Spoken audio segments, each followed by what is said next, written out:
in the chat room. A swanky affair here in Chicago over the weekend brings out a who's who in politics and beyond. Laura Schwartz was there, along with your former boss, Bill Clinton, who was getting a big award. When the boss comes to town, you got to go see him. He was getting the Lincoln Leadership Prize over the Chicago Hilton Saturday night. A great fundraiser for the Library and Foundation. Over $1 million raised. But I tell you, a big part, everybody wanted to come and see Clinton. And beforehand, some of the board of directors and sponsors and some friends came over.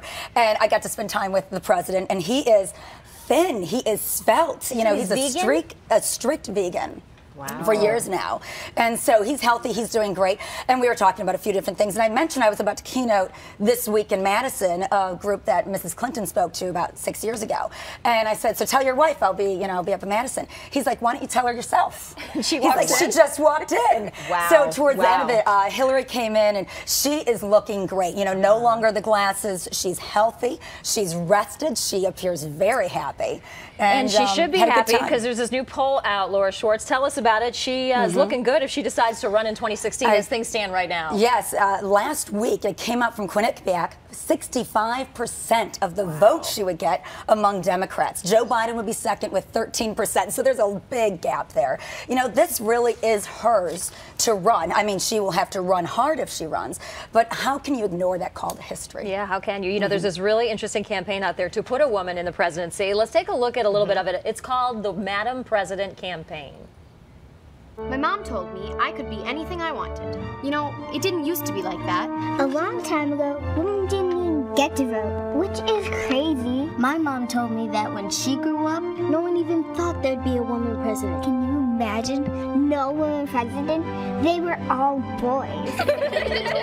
I am here because of all the fearless pioneer women who fought 200 years ago at Seneca Falls. I'm here because of the elected women that have come before me. They paved the path for the first woman president and the next. They shattered expectations. They broke all the glass ceilings. I'm here because all right, do you guys think it's cute? Do you like it? I think it's adorable. I think it's adorable, and it really resonates with, I know what women are actually speaking to their daughters about today. It's fantastic. Except for that little giggle. That's the part where I was like, they're so cute, but I don't want them to be too girly because I want, you know, that's a sort of, that campaign appeals to women, but I want it to appeal to men too. I want men to feel comfortable voting for a woman. Is there something wrong, though, with just saying we want a woman and not the best person for the job, or do you think this is okay? Oh, I don't think one has to negate the other. And this is from Emily's List, emilyslist.org, and they're the largest fundraising PAC for pro-choice Democratic women. And they put this out there to really enhance the conversation that's going on. Record number of women in the House and the Senate and in governorships after last year's election. This year there will be even more mayoral races in state and local won by women.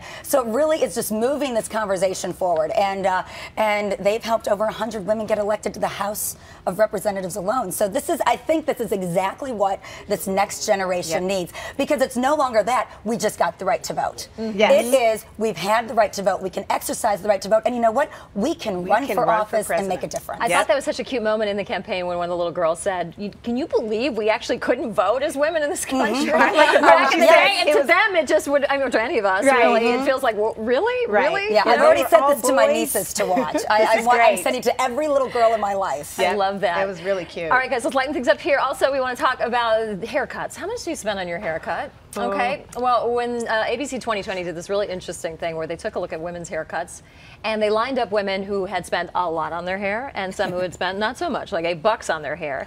And they tried to see if anyone could really notice the difference. And the reality was almost nobody could tell the difference between the $8 haircut and the $600 haircut. Here are 4 women. One of them actually has a $600 haircut. Can you even guess which one it is?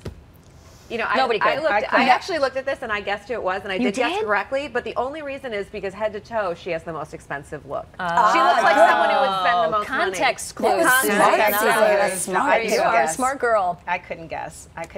But, you know, listen, I've gotten like $300 hairdos by my hairstylist when she was in between salons and she was working out of her basement and washing your hair in the basement sink. So it's a $300 hairdo that I only paid $50 for. Seriously, back in there. But when she's back in the salon, then it's back up to $300. No, I don't spend that kind of money on my hair anymore. But I see it with guys too. When I take my nephews to a regular barber that charges $50 versus supercuts at $12 or $16, you can't tell the difference. For me, I can't tell. No, sometimes I think it's the experience though. going to the spa, really being pampered. Yeah. Everything smells so nice. And I think you can land somewhere in between. Or when you're Have a trying to good cut. redo your look, re-image yourself, I think that can be important to go to somebody who sort of creates it. But I don't know. I go to a woman, she charges me $30, and I love what she does. And you look good, girl. I'm not even giving her name out because I don't want everybody to go there. You don't want to miss your appointment. Laura Schwartz, thank you for stopping by the chat room. It is Thanks always for good having to me, see ladies. you. Fantastic. And we will be right back.